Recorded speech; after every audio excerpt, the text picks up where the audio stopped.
In our third episode, we'll start with setting up the boundary wire correctly so that our Sileno Minimo knows where its work area is. The mower shouldn't fall into a pond or run off or something, and should always find its way back to its station. And it does that with the help of two different systems: the boundary wire and the guide wire. In this episode, let's start with the boundary wire. The boundary wire serves to delineate the mowing area.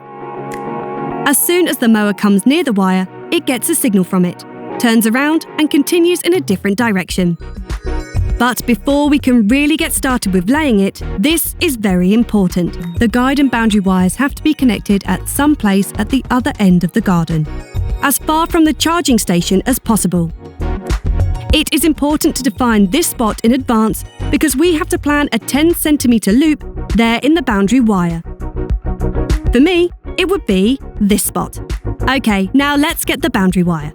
We start by the charging station. When the charging station is outside of the lawn, for example in a bed or on a terrace, care must be taken to maintain a gap of 30cm to the right and left of the charging station, measured from the centre of the charging station. In this case, we also have more space and can lay the boundary wire on the right side directly along the mulched bed. Now comes the gap along the edge of the lawn. Near solid walls, leave 35cm so that the mower doesn't hit anything when turning. For beds and gravel paths, 30cm is enough. It shouldn't be any less, because otherwise the mower could get stuck. With the ruler, it is really easy to maintain the right gap. It's also important that the bed or gravel path is level or only slightly lower than the surface to be mowed, so that the precision blades don't get damaged. For paths or pavers and so forth, 10cm are sufficient. In that case, the mower runs over the path and cuts the grass right up to the edge of the lawn. The lawn or mowing edge defines the end of the lawn. For a stylish lawn edge, our motorised friend needs at least 16cm in front of a solid obstacle in order to create an elegant finish. For example, here. If there is no solid obstacle, the lawn edging stones can be narrower. If there is a path or pavers in the lawn, the robot can simply drive over them. There should be a gap of 25cm around a pond, and it should also be secured with a 15cm barrier. Pound in the mounting hooks every 100cm, then pull the wire flat. Also fix the wire in place at any uneven spots.